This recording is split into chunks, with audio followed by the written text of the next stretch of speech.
As this relationship grew, which it's supposed to grow, it got messy.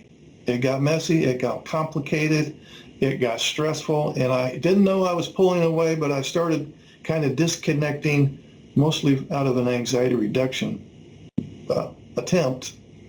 And also, once the newness of the relationship wore off, I kind of gravitated back to my original special interest, and she kind of lost first spot with me.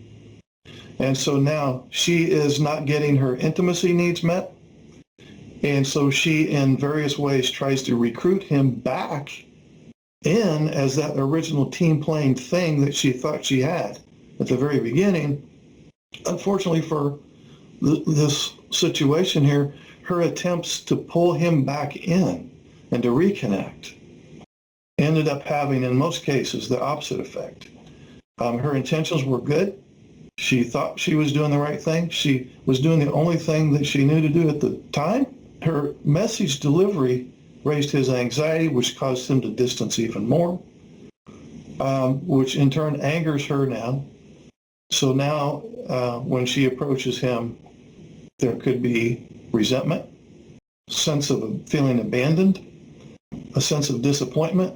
He knows he's not meeting her expectations. He knows in some cases he's a chronic disappointment. And all of this causes him, or he chooses to do some form of a meltdown or shutdown, again, for anxiety reduction purposes. So we get into this dynamic where she pursues and he distances, she pursues, he distances. And if this thing plays out long enough, she stops pursuing. And she gives up and she says, I'm emotionally deprived, I'm depressed. Sometimes she will say, I have PTSD, I have Cassandra syndrome, and on it goes. And oftentimes the couples will get to the point where they don't even talk about difficult stuff anymore. She will say, in many cases, we don't even discuss anything anymore because whenever we try to problem solve or engage in any kind of conflict resolution, it just ends in a shit show. And so we just don't even discuss stuff anymore. So in the closet back there, there's piling up these problems from last month, last year, 5 years ago that have still gone unresolved, all the while her resentment grows, and his attempt to avoid dealing with the problem because he's not really sure what to do. B, he's already tried all he knows how to do.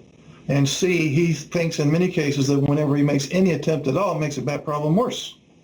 He will often say, and I am speaking in generalities here throughout, he will often say, it doesn't matter what I say or do, it's never good enough. And in many cases, my attempt to try to fix something makes it worse.